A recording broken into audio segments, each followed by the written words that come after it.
The sky was the color of smoke.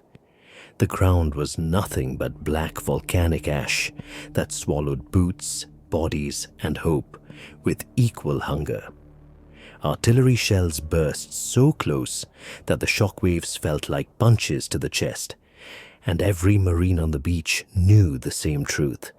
They were trapped in the open, and the enemy could see everything.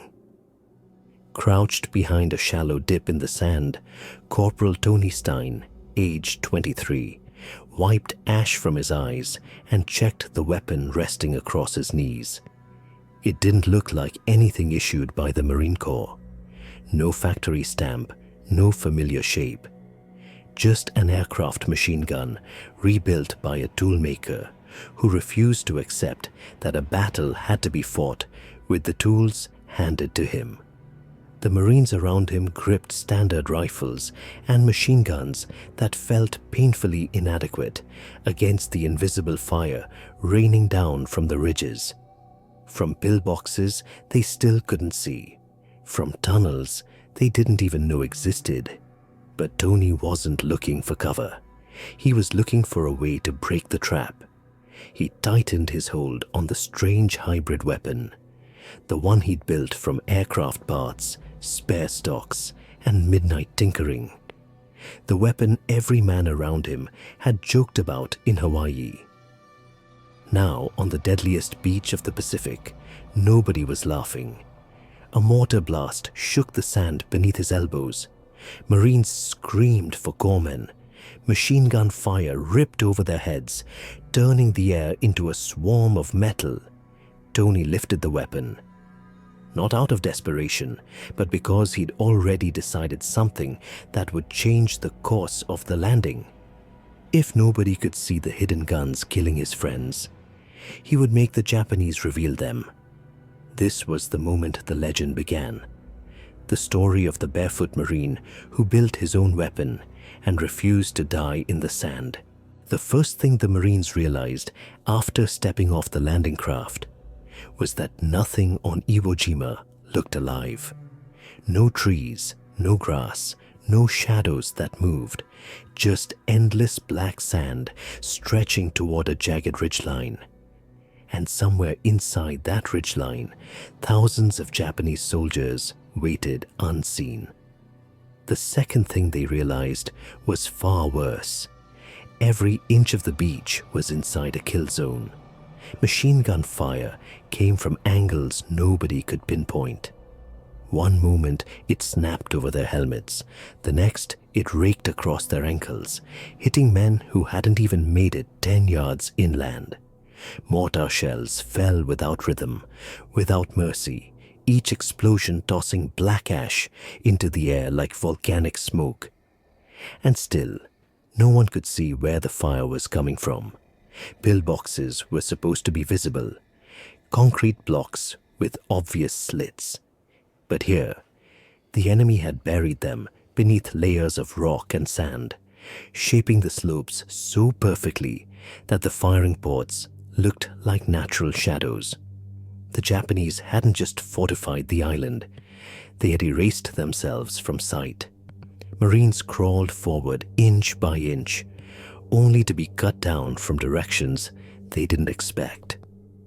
One squad tried to flank left. They were hit from the right. Another attempted to advance straight up the terrace. 3 fell instantly from a bunker no one had spotted until their bodies hit the ground. Tony Stein watched it all from his shallow depression, ash clinging to his uniform like soot from a dying furnace. He'd seen combat on Bougainville, but nothing prepared him for this. Men dying without firing a single round back, their rifles useless against ghosts hidden in the island's skin. He glanced at the standard issue Browning machine guns being dragged across the sand nearby.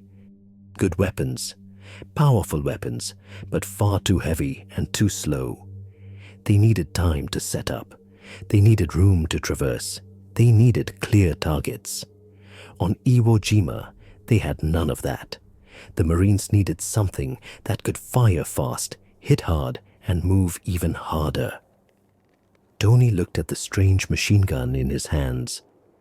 The one he'd built from an aircraft weapon in a quiet maintenance shed months earlier. The same gun officers had eyed with more doubt than approval.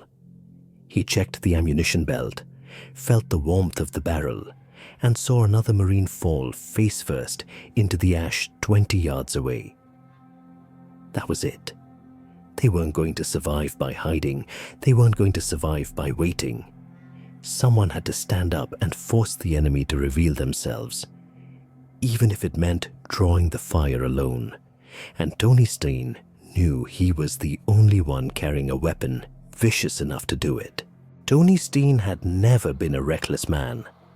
Every decision he made came from calculation, from the quiet logic of a toolmaker who understood how machines behaved under pressure. But as another burst of invisible machine gun fire tore into the sand inches from a Marine's helmet, logic pushed him toward one conclusion. Staying down meant everyone stayed dead.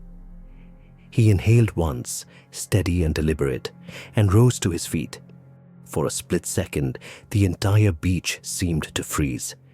Every Marine around him stayed pinned. No one else dared lift their head. The Japanese gunners saw him instantly. A lone figure standing upright in the middle of a killing ground. And that was exactly what Tony wanted. A burst of enemy fire streaked past his shoulder. Another snapped past his ear. The air seemed to whistle with metal. But somewhere in that storm, a glint, a flicker, betrayed the edge of a hidden firing slit. Tony planted his boots into the ash, lifted his strange weapon, and squeezed the trigger. The stinger didn't just fire, it screamed. At 1,200 to 1,500 rounds per minute, the weapon vibrated like a living engine. The belt ripped through the feed tray so fast, it looked like a blur of brass. Each round hammered the volcanic slope with a violence that felt impossible for a gun carried by a single Marine. A 5-second burst sounded like someone tearing steel plates apart. The hidden pillbox that had been cutting down Marines all morning suddenly shuddered under the impact. Sandbags burst open. Rock splintered. The muzzle flash inside vanished as the stinger's torrent punched through the narrow slit and filled the interior with a swarm of .30 caliber rounds. In less than 8 seconds, the pillbox went silent. Marines who had been frozen in the ash just stared at Tony, at the weapon roaring in his hands, at the man who had just walked into the open and survived. Tony didn't celebrate. He didn't pause. He swept the barrel left, spotted another dark pocket in the ridge, and unleashed another blistering burst. The stinger kicked violently, but he controlled it like a mechanic handling a machine he'd built with his own hands. Another pillbox faltered. Another Japanese position stopped firing. And in that moment, a tiny sliver of breathing room on a beach meant for slaughter, Marines began to rise from their craters. "Move! Move!" They surged forward, using the stinger's roaring cover like a shield. For the first time since hitting the beach, the battle shifted. The Japanese weren't hunting the Marines now. Tony Stein was hunting the Japanese. The stinger died mid-burst. Not from a jam, not from a malfunction, from starvation. One moment it was spitting fire at miles on 200 rounds per minute. The next it clicked dry and sagged in Tony's hands. The 100-round belt completely devoured in seconds. The sudden silence felt louder than the gunfire around him. Tony looked down at the empty feed tray. That's it? Already? He had known the stinger would chew through ammo faster than anything the Marines carried. But knowing it, in theory, and seeing the belt vanish in a blink were two very different realities. The Marines around him were still moving under the fading curtain of suppression. If he didn't get more ammo right now, the advance would stall, and the Japanese guns would tear everyone apart again. Tony made the decision before the thought even fully formed. He ran. The volcanic ash wasn't like beach sand. It behaved like thousands of tiny ball bearings. Every step sank 3 inches, slipping backward, stealing momentum. It felt like running on a collapsing staircase, one that hated Marines and wanted them dead. Mortars bracketed the path behind him. Shrapnel hissed through the air. Fragments of volcanic rock peppered his sleeves. A shell landed so close that black ash sprayed into his mouth and stung his eyes. Still, he ran. Halfway to the beach, he spotted movement.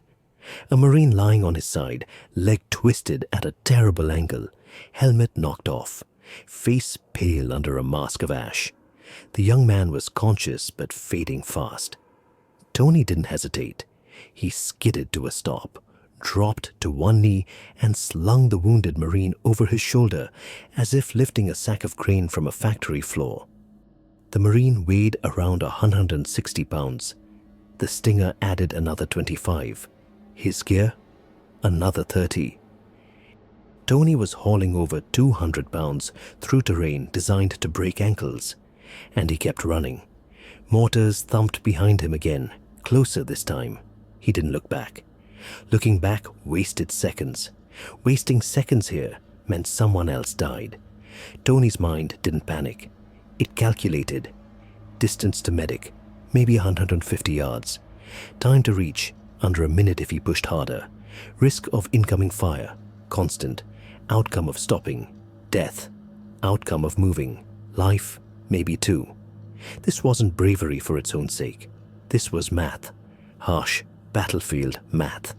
He hit the beach panting, lowered the Marine beside a corpsman, and barely waited to hear, "I've got him," before grabbing fresh belts of 30 caliber ammo. 4 metal boxes, each 100 rounds.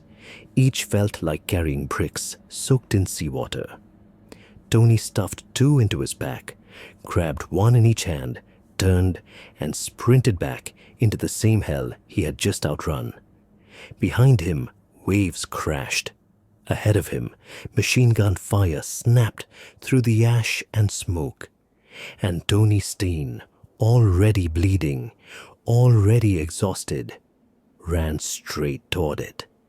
Because somewhere up that slope, Marines were alive only if he got back in time. Tony reached the forward line with fresh ammo boxes dangling from his hands, breath ragged, feet sinking with every step. Marines glanced back at him, shocked he'd returned so fast, shocked he hadn't been blown apart on the run. No time for words, no time for anything. He dropped behind a shallow ridge, tore open a fresh box, slammed the belt into the stinger, and racked the charging handle. The weapon clacked back to life, angry and hungry. Up ahead, a pillbox that had been silent earlier suddenly erupted again, sending a burst across the slope. 2 Marines dove face first into the ash. The Japanese gunners had waited for the exact second the stinger went silent.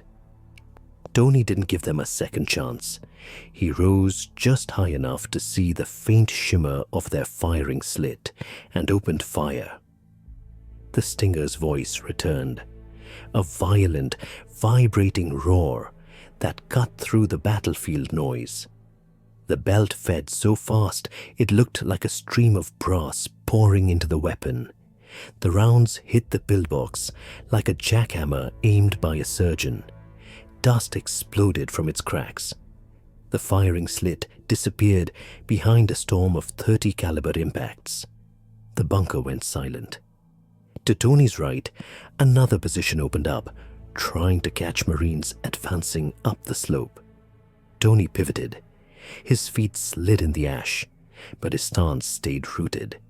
He fired a 3-second burst, just 3 seconds, and the entire front of the pillbox shuddered under the pounding. The gunners inside ducked instinctively, their streams of fire cutting off mid-burst. "Move! Move! Move!" Sergeants shouted as Marines surged forward. They weren't moving cautiously now. They weren't crawling. They were advancing in leaps, using Tony's fire like a living shield. Every time a new bunker flared to life, Tony's response was immediate. No hesitation, no wasted movement.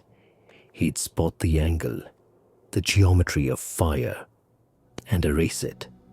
One pillbox at the crest tried firing diagonally, raking the slope where the Marines funneled upward. Tony saw the muzzle flash flicker against the volcanic rock. He shifted the stinger a few inches left and unleashed a vicious, continuous stream. The rounds stitched the face of the position, tearing through sandbags, stone, and anything unlucky enough to be behind it. A moment later, the pillbox dimmed like someone had flipped a switch inside it. More Marines broke forward. Gunfire echoed. Ash exploded. Shouts mixed with the metallic scream of the stinger. Tony didn't think about surviving. He didn't think about the odds. He thought about one thing: open space. Open one lane and Marines could get through. Open two lanes and the whole front could advance. And Tony Stein, alone, barefoot, bleeding, was carving entire highways through the Japanese defenses with a weapon no one believed would work. The momentum was theirs now, because the stinger refused to let the enemy breathe. By late morning, Tony had made several runs between the front and the beach, each one harder than the last. The volcanic ash clung to everything: gear, skin, faces. But it did something far worse to boots. The coarse black grains behaved like sandpaper soaked in fire. With every step, they chewed at leather, shredded stitching, and ground away soles. Tony felt it happening long before he saw it. The tug at the heel, the shifting under his toes, the way his feet rolled inside the boot like the ground was tilting. When he finally looked down during his fifth run, he saw the damage clearly. The soles were peeling off in flaps. The leather was split open. The laces were coated in abrasive grit that cut through them like tiny blades. Every step felt wrong now, every stride slower, and slow meant dead. He tested the ground with one foot, feeling the ash sink under the remaining leather. He had a decision to make, an insane decision under normal circumstances. But nothing on Iwo Jima was normal. He knelt in the middle of the black sand, enemy fire cracking overhead, and began unlacing his boots. Marines nearby stared wide-eyed as he peeled the ruined leather away and tossed both boots aside. Next came the helmet. It was heavy, always sliding down his forehead, blocking his vision when he sprinted. He had already taken fragments across his back, so protection made sense. But protection didn't help if it slowed him enough to get hit anyway. Tony dropped the helmet in the sand, barefoot, bareheaded, carrying an aircraft-grade machine gun. He looked like a man stripped down for a race, not a battle. And then he ran.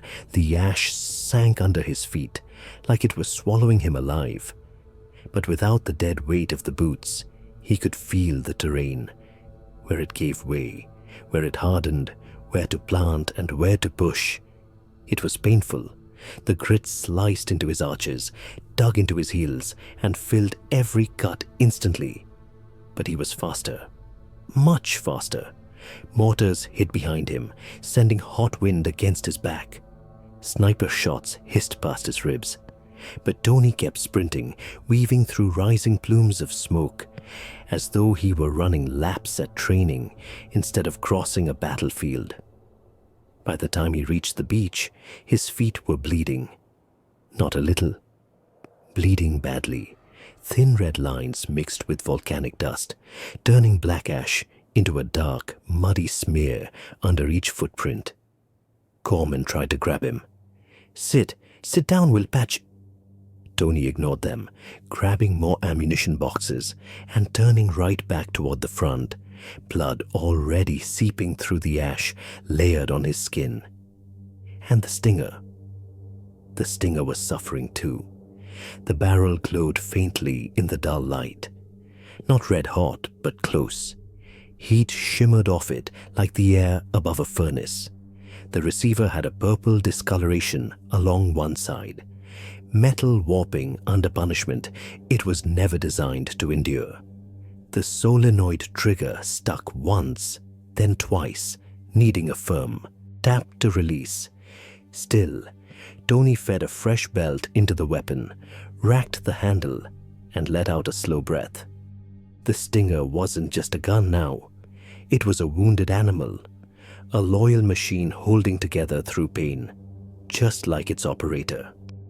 Tony sprinted back up the slope, bare feet pounding into broken glass, blood spattering behind him, the battered stinger tucked against his side. Every step hurt, but the math was undeniable. 5 pounds less weight brought us faster runs. Faster runs. More ammo delivered. More ammo delivered. More Marines alive. Pain didn't matter. Comfort didn't matter. Only speed mattered. And Tony Stein, barefoot, bleeding and unbreakable, ran right back into the fire. By early afternoon, the Japanese defenders had figured out something the Marines already knew. One man was disrupting their entire defensive line. Every time the stinger opened up, positions went silent, bunkers stalled, and Marines surged forward. So the Japanese adapted. They always adapted, and this time they chose a sniper. Tony was halfway back up the slope with fresh ammunition when the first shot cracked past his head. It sliced the air so close, he felt a warm hiss against his cheek. He instinctively dropped flat, ash puffing around him. Another shot hit the sand where his chest had been a second earlier. Tony didn't panic, he didn't freeze. He calculated the angle of the shot, the distance of the sound, the slight delay between muzzle crack and bullet snap. He traced it backward like a machinist diagnosing a misaligned part. High ground, east ridge, maybe 200 yards, spider hole or shallow pit, line of sight on resupply route. The sniper had chosen his target well. A Marine making repeated runs across open ground? That was a prize. A kill that would cripple the American advance. Tony stayed still for several seconds, listening. Snipers often fired twice, first to bracket, second to kill. And the second shot always came when they sensed movement. He waited. The battlefield rumbled in the distance. Machine guns clattered, mortars thumped. But the space around Tony felt eerily empty, like the sniper had pulled the world into a tunnel with only 2 people inside it. A third shot cracked overhead. The sniper hadn't found Tony's exact position yet. That was his window. Tony rolled left, fast, and came up running, not toward his own lines, but toward the sniper. The logic was simple. Running directly away made him predictable. Running straight at the shooter made him easier to track. But running perpendicular, a sudden 90-degree angle, forced the sniper to constantly adjust, turning a clean shot into a guess. Tony sprinted across the ash barefoot, zigzagging, weaving, each step a burst of pain that shot up his legs. The stinger bounced against his shoulder. Fresh ammo clattered in his back. Another round kicked up ash at his feet. Still he ran. At around 150 yards, he spotted it. Just a flicker of motion behind a jagged rock outcrop. A head shifting, a glint of metal, a patch of disturbed ash. Tony dropped to one knee, lifted the stinger, and fired. The burst wasn't long, just enough to saturate the small pocket of earth where the sniper hid. The rounds tore through the rock, shredding the dark pit beneath it. Sand erupted upward. The sniper didn't fire again. Tony approached cautiously, stinger ready. Inside the shallow hole, the sniper lay sprawled, his rifle beside him. A Type 97, long barrel, wooden stock, and a slender telescopic sight now cracked along one edge. Tony lifted the scope, turning it in his hand. It wasn't much, just a simple optic, dented and dusty. But in that moment, standing barefoot over the enemy who had hunted him, it felt like something symbolic. A piece of the battlefield he had taken back. Proof that he wasn't just surviving. He was winning. Tony tucked the optic into his pack and headed back toward Company A. Because killing the sniper wasn't the victory. The victory was getting the ammo back in time to keep Marines alive. By early afternoon, Company A had pushed farther inland than anyone expected, almost entirely because Tony Stein kept ripping holes in the Japanese defenses. But the next obstacle waiting for them wasn't just another pillbox. It was a fortress. The terrain ahead dipped slightly, then rose into a curved ridge. Embedded into that ridge, hidden so well they blended into the island itself, were 8 concrete bunkers arranged in a perfect semicircle, each with machine guns pointed toward the exact patch of ground where the Marines now crawled, each connected by trenches that allowed defenders to shift positions without ever exposing themselves. This wasn't random fortification. This was engineering. A kill zone built with intention. The moment Company A crept into its mouth, the ridge erupted to life. A dozen Japanese machine guns opened fire at once. Ash burst upward like black geysers. Helmet rims rang like struck metal. Marines dropped flat, pinned so tightly they couldn't even raise their rifles. Every approach was covered by 2 or 3 overlapping angles. Standing up meant instant death. Advancing meant suicide. Even pulling wounded back was nearly impossible. A sergeant shouted over the chaos, "We need tanks!"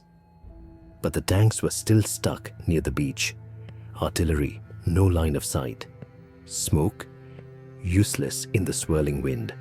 For a moment, it looked like the entire push inland had hit an unbreakable wall. Then Tony rose to one knee, scanning the bunkers one by one. This wasn't bravery. This wasn't madness. This was Tony's mechanic mind working at full speed. Each bunker had a firing slit roughly the same size. Each slit created a predictable angle of fire.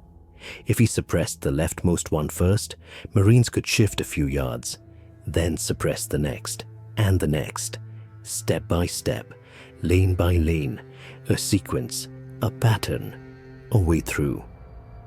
Tony took a breath, braced the stinger, and stood fully upright, again, in the middle of the kill zone. The Japanese guns saw him instantly.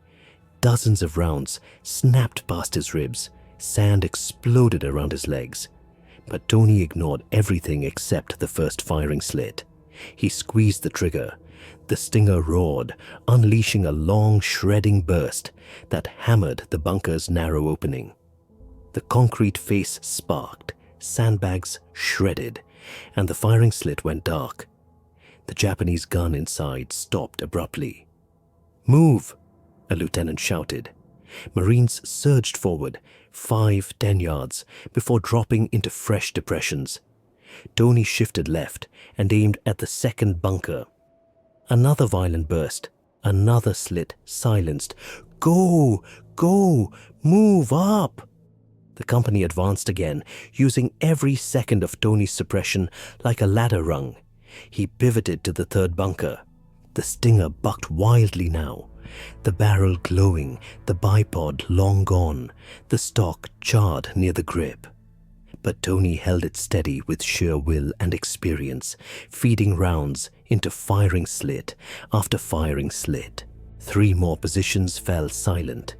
The ridge trembled under the sheer volume of fire. The Marines kept moving in timed bursts. Stinger screams, Marines advance, Stinger stops, Marines hit the dirt. It became a rhythm, a heartbeat, a mechanical choreography between one man and an entire company. By the time Tony reached the 7th bunker with his fire, Company A had advanced nearly 100 yards, gains that should have taken hours made in minutes. The 8th bunker tried to counterattack, but Tony was already shifting the Stinger toward it. A 6-second burst smashed through its narrow slit, and the gun inside went dead. Silence rolled over the ridge, a thick, eerie silence. Marines looked at each other, stunned. They hadn't just survived the kill zone, they had broken it. And they all knew why. This was the moment the battle turned. This was the moment one man with an improvised gun cracked open a fortress meant to stop an entire regiment. Tony Stein hadn't just fought through the kill zone. He had dismantled it, bunker by bunker, with sheer firepower and impossible courage. Breaking through the kill zone should have been the end of the hardest part. But Iwo Jima wasn't generous like that. The further Company A pushed inland, the more brutal the Japanese resistance became. Bunkers gave way to trenches. Trenches led into tunnels. Tunnels spat out fresh defenders, like the island itself refused to die. Tony reloaded the Stinger, wiped ash from his face, and pushed forward with the rest of the line. The weapon was running hotter than ever now. The barrel shimmered like a piece of metal left on a forge. The trigger stuck once every few bursts, but it still worked. Until it didn't. Tony was shifting fire toward a new hiding place when something struck the Stinger with a metallic clang, like a hammer hitting steel. The impact was so violent, it ripped the weapon from his hands and threw it 3 feet through the ash. For the first time all day, Tony felt exposed. Machine gun fire ripped past him instantly, zeroing in on the sudden silence of the Stinger. Tony dropped behind a slight mound in the ash, heart pounding but mind running like a machine, calculating angles, time, and risk. He had a choice: crawl back or sprint forward into open fire, unarmed. He sprinted. Bullets snapped past his torso as he zigzagged across the cratered sand. He dove forward, slid on his side, grabbed the Stinger by the charred stalk, and rolled behind another ridge.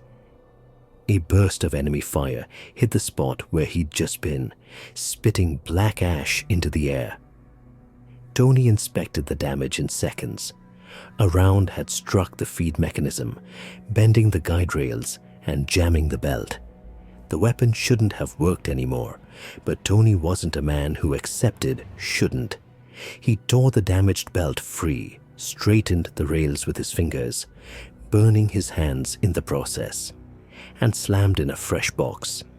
He tapped the solenoid trigger with his palm until it clicked back into place. Then he fired. The Stinger coughed at first, short, uneven spurts, barely holding together, but then roared to life again, though weaker than before. The rate of fire had dropped drastically, but the rounds still hit hard enough to silence the bunker ahead.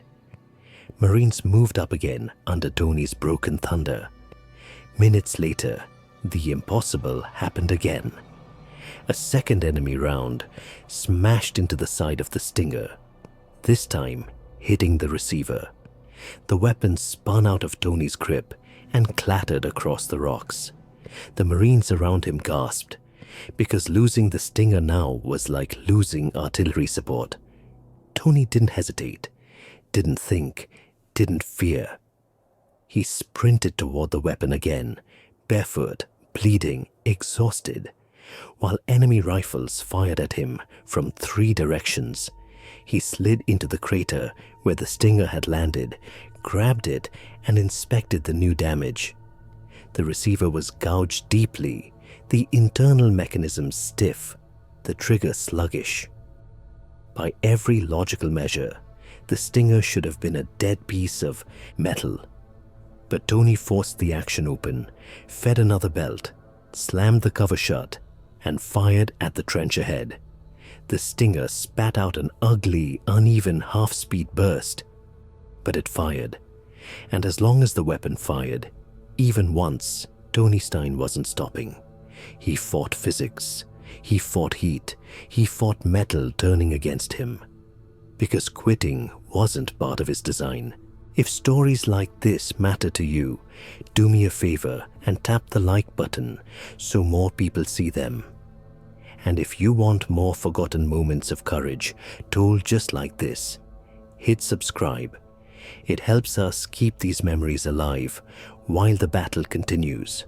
By late afternoon, the battlefield no longer looked like a beach. It looked like a charcoal wasteland, scarred, cratered, smoking in long black streaks, where flamethrowers and naval shells had torn the island open. But Company A was still moving inch by inch because Tony Stein kept supplying them with the one thing they couldn't advance without: firepower. And that meant more runs. 6th trip, 7th, 8th. Each run hammered Tony's body harder than the one before it. His shoulders throbbed from carrying wounded men. His thighs burned from sprinting up terrain that swallowed each footfall. His lungs felt like they'd been scraped out with sand. His feet were the worst, bare, cut open, coated in ash. Every step tore them further. But Tony didn't slow down, not once. On his 6th run, he carried a Marine with a chest wound. The man's breathing rattled against Tony's back, each breath weaker than the last. Tony reached the corpsman just in time. On his 7th run, he hauled another Marine who had lost his right hand to shrapnel. Tony didn't even feel the blood soaking into his uniform until he set him down. On the 8th run, he met a Marine missing both legs below the knee, still conscious, white with shock. Tony lifted him gently, whispered, "I've got you," and ran, faster than he had all day, because he could feel the man slipping away with every step. Corpsman later said if Tony had been 30 seconds slower, the Marine would have died. By the time Tony completed his 8th round trip, he had saved 9 wounded men. 9 men who would have bled out on the volcanic slope. 9 families who would never know how close they came to receiving a telegram instead of a homecoming. But Tony wasn't thinking about heroism. He was thinking about ammunition. The stinger rattled in his hands now, weaker than before.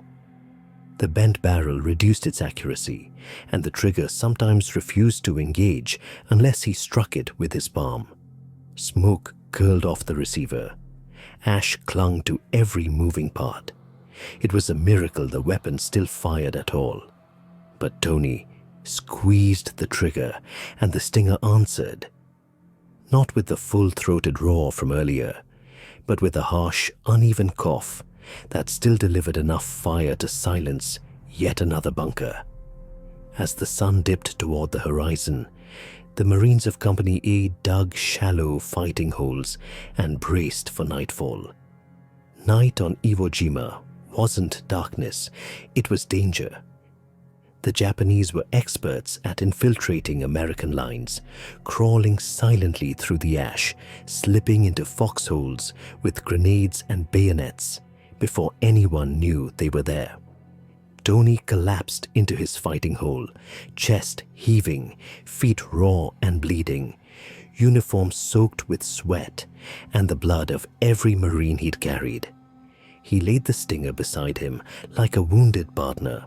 The metal was warm, too warm, heat radiating off it even as the temperature dropped. He barely had time to breathe before he heard soft movement in the ash. A shadow. Then another. Japanese infiltrators. Tony grabbed the stinger. He didn't even check if it would fire. He simply lifted it to his shoulder and pulled the trigger. A ragged burst tore through the night, the muzzle flash lighting up the ridge like a camera flash in the dark. A Japanese soldier dropped only yards from Tony's hole. Another burst, short, choking, and a second infiltrator fell. The stinger was dying. Tony was barely conscious, but for one more night, both of them still fought. As the last echoes of gunfire faded, Tony slumped back into the hole, shaking, exhausted, and half delirious. He had nothing left to give, not strength, not speed, not breath. But he had held the line, and because of him, Company A ended the day not as broken survivors, but as Marines who still had a chance to win tomorrow. Dawn on the second day came without warmth. The sun rose pale and distant, filtered through drifting smoke that clung to the volcanic slopes like a shroud. Every crater, every ridge, every pocket of black ash seemed to breathe heat from the fighting the day before. Company A didn't need orders to understand the new objective. The looming mass of volcanic rock ahead told the whole story. The mountain, steep, jagged, fortified, a natural fortress the Japanese defenders had turned into something far worse. Tony pushed himself upright, wincing as his feet touched the ash. Every cut had hardened into a crusted layer of pain, but pain didn't mean stop. Pain meant adjust. He inspected the stinger lying beside him. The barrel had warped overnight from constant overheating. The stock had blackened along one side, charred from being pressed against hot metal. The solenoid trigger felt stiff, barely responsive. The armorers had done what they could in the dark, filed bent rails, replaced the worst damaged feeding parts. But the weapon would never again sound like the monstrous thing it had been on the beach. It would fire, yes, but it would wheeze, it would cough, it would strain. Still, Tony strapped it back on. A wounded machine was better than none. As Company A began its climb, the terrain changed instantly. The beach was flat death. The slope was vertical death. Loose ash slithered under their boots, sliding them backward with every step. Sharp rocks protruded like broken teeth. Visibility shrank. Every rise hid a depression. Every depression hid a cave. And from those caves came the first shots. Machine gun bursts rattled down from above, slicing the air into narrow beams of lethal light. Grenades rolled out of crevices like stones kicked from a ledge. Rifle fire echoed inside tunnels, amplifying into thunder. The Japanese weren't defending a position. They were occupying a labyrinth. Marines hugged the slope, returning fire at flashes they barely saw. Every few yards, they encountered another cave mouth reinforced with timber, volcanic stone, or welded metal plates scavenged from wreckage. These weren't random hideouts. They were pre-built killing chambers. Tony crawled ahead of the rest, stinger tucked under his arm. Every time a cave spat fire, he answered with a burst. Not long, not elegant, just enough to force heads down, long enough for Marines with grenades and satchel charges to close in. At one cave, a machine gun crew tried firing through a narrow cut in the rock. Tony saw the spark, shifted the stinger by inches, and unleashed a burst that chewed the edges of the opening into dust. Marines surged forward immediately. At another position, defenders tried ambushing from a trench that zigzagged across the slope. Tony fired down the line, ricochets sparking off the walls, creating chaos long enough for Company A to clear it segment by segment. The climb was slow, grueling, unrelenting, but Tony stayed at the front, barefoot and bleeding, dragging the stinger along like a stubborn partner that refused to die. Every time the weapon sputtered, he coaxed it back. Every time the line stalled, he pushed ahead. Every time the mountain fought back, he answered with fire. And by noon, Company A had clawed its way hundreds of yards upward, because one Marine refused to let gravity, pain, or a dying weapon stop the advance. By midday, the battle felt like a slow-motion nightmare. Every yard climbed demanded a price in blood, sweat, or sanity. Company A advanced in bursts, 5 steps forward, 2 steps back, constantly pulled into new pockets of resistance. Tony was moving along the left side of the slope when he spotted a reinforced bunker tucked into the rock, its firing slit cut so thin it looked like a shadow. Every few seconds, it spat a burst of fire that pinned the platoon in place. He knew what to do. He'd done it a dozen times already. He lifted the stinger, sighted the narrow opening, and fired a short burst. A shower of sparks kicked out of the slit. But the bunker didn't go silent. Whoever was inside was disciplined. They waited for a lapse in Tony's fire. He shifted position, trying to get a better angle. That's when the grenade landed. At first, it looked like a chunk of volcanic rock rolling down the slope. Then it bounced, metal glinting beneath the ash. Tony's instinct screamed a half-second before impact. The grenade detonated 3 feet from his side. The blast punched the air from his lungs. Ash exploded upward. Shrapnel tore through his right arm, thigh, and the side of his torso, peppering him with burning fragments of metal. The force slammed him onto his back, the stinger tumbling from his grasp. For several seconds, Tony heard nothing but ringing, sharp, piercing, suffocating. He blinked hard, trying to push back the darkness creeping at the edges of his vision. A corpsman slid down beside him, grabbing his shoulder.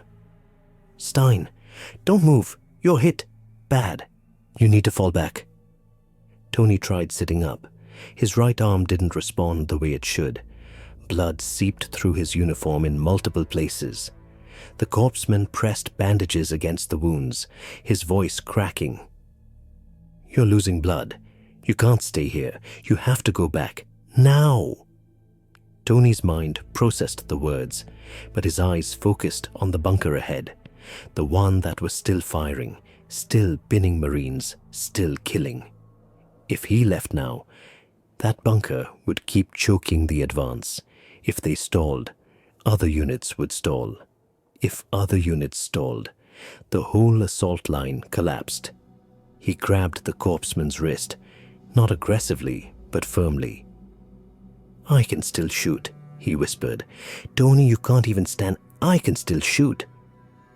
With the corpsman's help, Tony pushed himself upright, staggering as pain shot through his leg.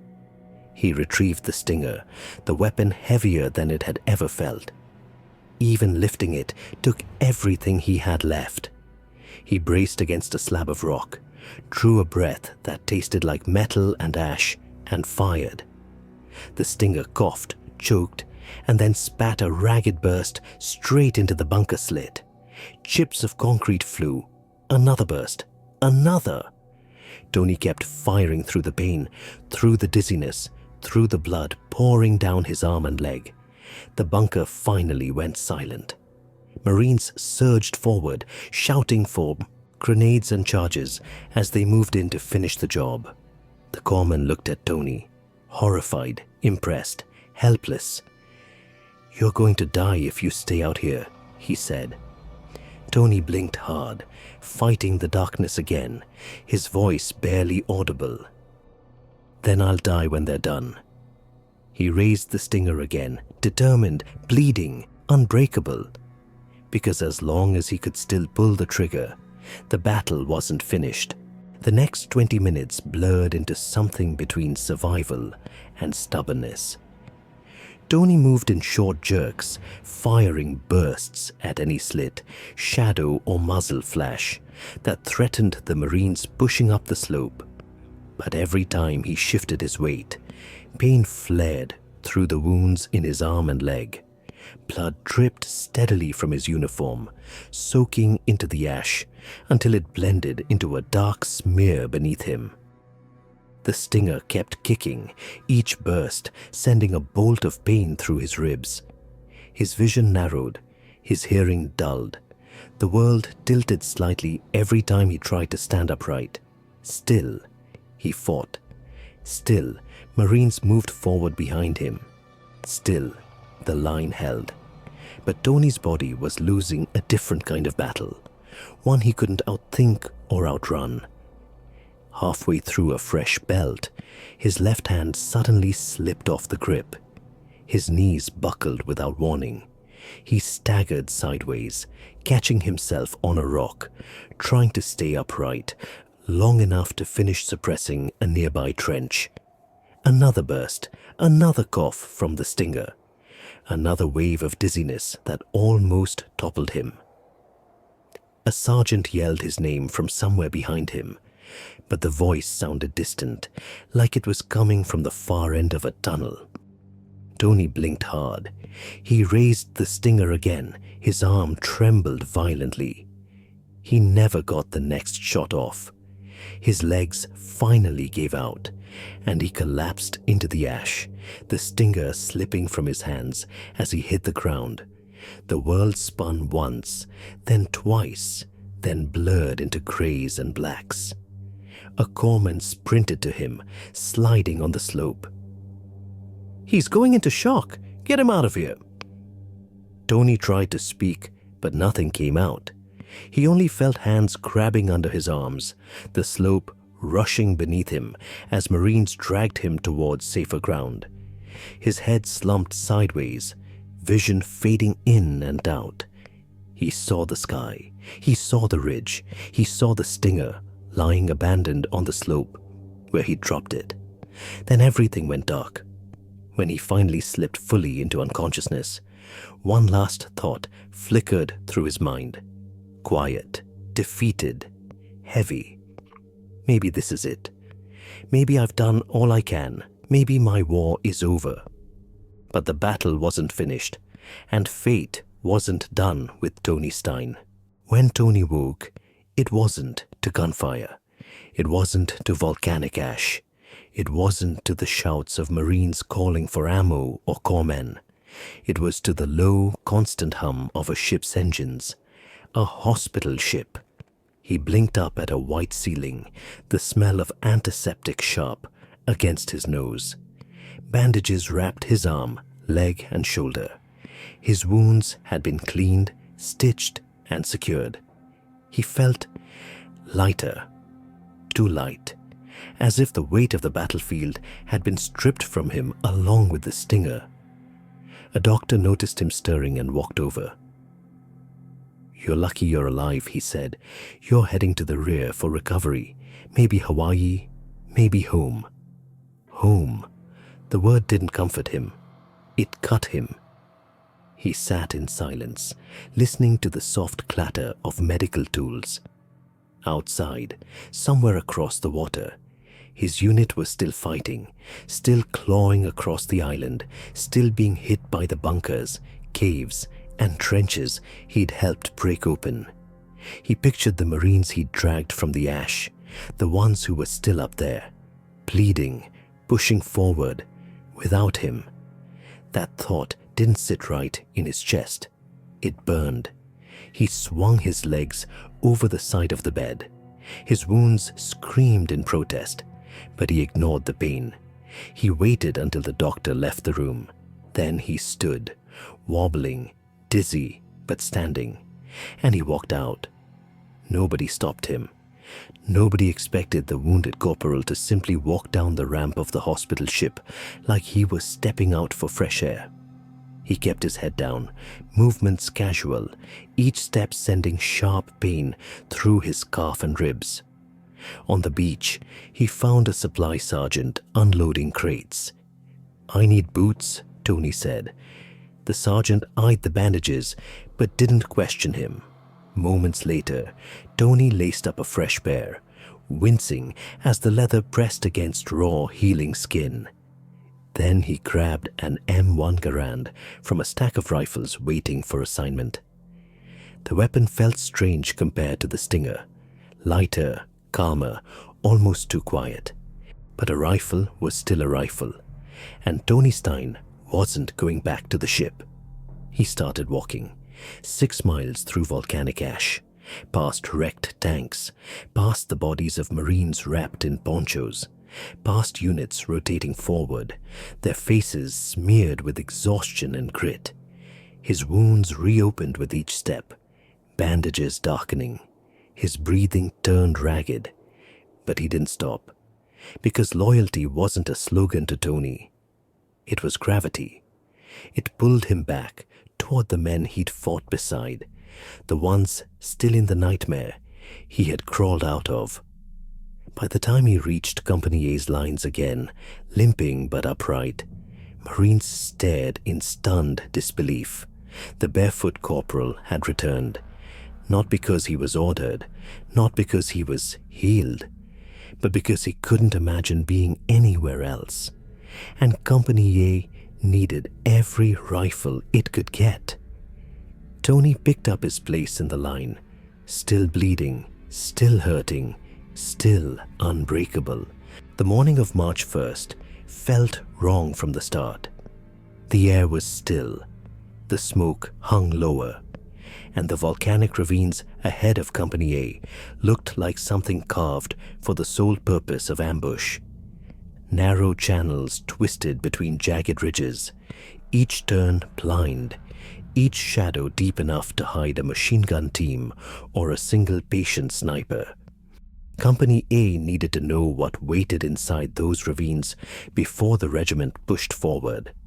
That meant sending a small patrol, 19 Marines, to scout the terrain, identify hidden positions, and return with directions for demolition teams. Tony joined without hesitation, not with the Stinger, not as a gunner, just as another rifleman with a Garand, bandages still wrapped around his arm and leg.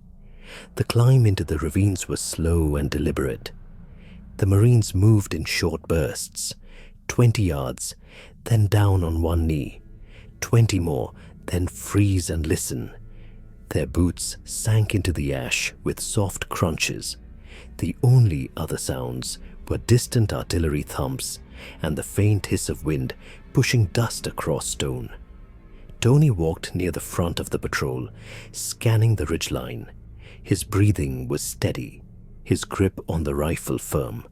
He wasn't fully healed, but he was focused, every sense tuned to the terrain, every instinct sharp from days of combat. A narrow valley opened ahead. Jagged outcrops jutted from the ground like crooked spearheads. Small caves dotted the walls, their entrances nearly invisible. It was the kind of place where an entire platoon could vanish without firing a shot. The patrol paused, spread out, and advanced carefully. Tony stepped up onto a small rise for a better view. Just enough elevation to see the contours of the valley, just enough height to be seen by someone else. He raised his binoculars slightly, and that's when it happened. A single crack split the silence. Not a burst, not a volley. One round, fast, precise, final. Tony's head snapped back as the bullet struck him just above the temple. The impact was immediate, lethal, and silent in its cruelty. He collapsed onto the black sand with no time for a word, no cry, no warning. 1 second he was standing, the next he was gone. Marines around him shouted, diving behind rocks, returning fire toward the ridge. But the sniper who fired the shot had chosen his moment perfectly, hidden deep, watching, waiting for the single Marine who moved with purpose, who looked farther ahead than anyone else. For several seconds, the patrol fired blindly into the rocks, trying to suppress a shooter they couldn't see. Mortar teams were called, coordinates relayed. High explosive rounds rained onto the ridge, sending shards of volcanic stone cascading down the slope. But when the smoke cleared, the sniper was already gone. 2 Marines crawled to Tony's body, hands trembling as they rolled him gently onto his back. His eyes were half closed. His rifle lay just inches from his hand. There was no pain on his face, no fear, just the stillness of someone taken in an instant. They lifted him carefully, as if afraid the island might take him again, and carried him back through the ravine. The patrol finished its mission. They mapped the caves. They marked the bunkers. They reported the kill zones. But they returned with something heavier than intelligence. They brought back the man who had carried wounded Marines through fire. The man who had stood where no one else could stand. The man whose courage had opened the entire front.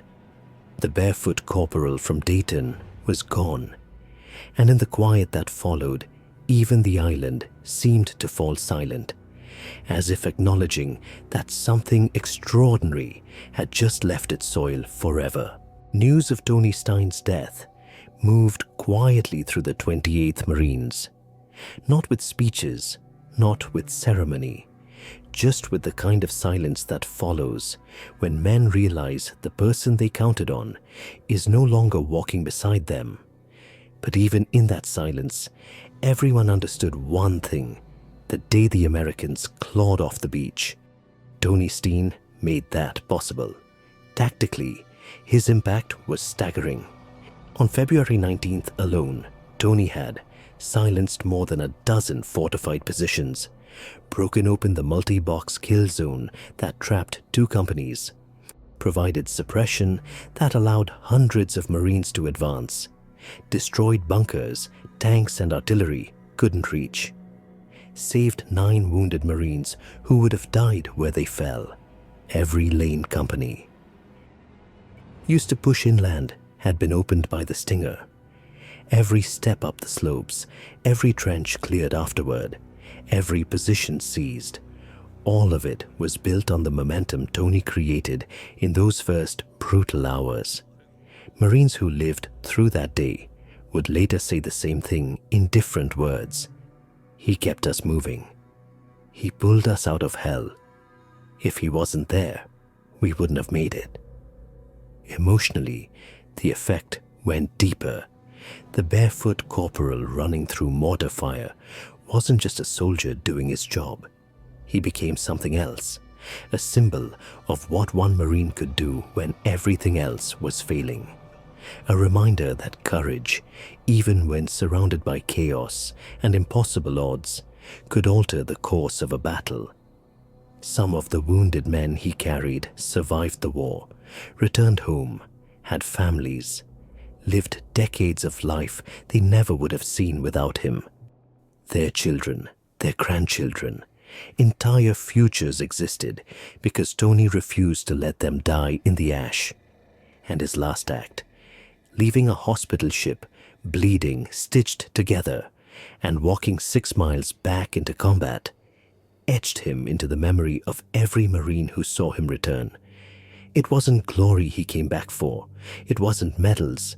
It was loyalty. Pure, unfiltered loyalty to the men still fighting uphill. His actions didn't win the entire island. They didn't end the war. But on that beach, on that ridge, on those slopes, one man changed what was possible. Tony Stein wasn't a legend because of how he died. He became a legend because of what he refused to let die. The Marines beside him, the advance they fought for, and the belief that one man's courage can move an entire line forward. In the weeks after Iwo Jima was secured, the stories filtered through the ranks. Stories of the barefoot Marine with the strange machine gun, the one who ran through mortar fire 8 times, who dragged wounded men from the sand while carrying 200 pounds on his back, who kept his platoon moving when everyone else was pinned to the ground. His officers wrote their reports. Survivors told what they saw. Company commanders added details they'd witnessed from the slope. And as those accounts climbed the chain of command, something became clear. What Tony Stein had done wasn't just brave. It was far beyond the call of duty. The process to award the nation's highest decoration was methodical. Statements were gathered, maps were reviewed, positions he single-handedly suppressed were verified. The wounded he carried were identified. Every trip he made between the beach and the front line was cross-checked with multiple eyewitnesses. One officer wrote in his endorsement, "He treated the battlefield like a machine that could be fixed, and he fixed it." Another wrote, "Without Corporal Stein, our advance would have broken on the sand." Months later, the recommendation reached Washington. It was approved without hesitation. A medal for courage, a medal for loyalty. On February 19, 1946, 1 year to the day after Tony's longest battle, his widow, Joan, stood in the rotunda of the Ohio State House. Light streamed through tall windows as the governor handed her the Medal of Honor. She didn't speak. She couldn't. She held the medal the way someone holds something heavier than metal, something filled with memory. Tony's mother stood beside her, tears slipping down her cheeks. Their son, who once worked as a toolmaker in Dayton, had become a name spoken with reverence across the Marine Corps. That same year, Tony's remains were brought home. He was buried in Dayton's Calvary Cemetery with full military honors. Marines stood in silent rows, rifles held upright, boots polished, uniforms clean. They saluted the young corporal who had carried them, literally, through one of the worst days of the Pacific War. For years afterward, locals left small tokens on his grave, dog tags, coins, worn-out boots, things that meant something to those who knew what he'd given. His name at sea, his story in training. In the 1970s, the Navy commissioned a new Knox-class frigate. They chose to name it USS Stein, not for an admiral or a general, but for a corporal with a homemade machine gun who refused to quit. The ship served for 2 decades. Her crew knew the name on the hull, knew the story behind it, knew the standard they were expected to live up to. And today, new Marines at boot camp still hear his story. Not as legend, but as instruction. In classrooms where recruits learn about improvisation and battlefield adaptation, Tony's stinger comes up again. His barefooted runs across the ash, his refusal to leave the line, his return to his unit after being wounded. His story is used to teach a simple lesson. Improvisation, courage, and loyalty aren't traits of perfect machines. They're traits of imperfect men who don't stop moving forward. Tony Stein died at 23. He fought for only a handful of years. But the lives he saved, the courage he showed, and the example he left behind have lasted far longer than the volcanic ash of Iwo Jima.